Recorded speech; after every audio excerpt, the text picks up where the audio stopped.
Hello guys, welcome to my channel. So without further ado, let's talk about multiplication. So 3 times 5, 15. So right in the left side and the right side. Then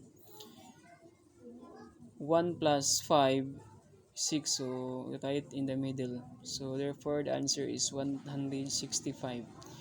Okay, number 2 we have 4 times 3, 12. Okay, right in the right side. And then 1 plus 2, we have 3, so right in the middle. Okay, the answer is 132.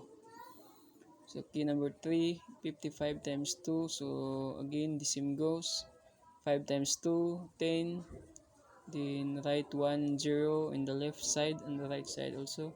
Then, 1 plus 0 is 1. So, therefore, the answer is 110. So, next, number 4, 6 times 5, 30.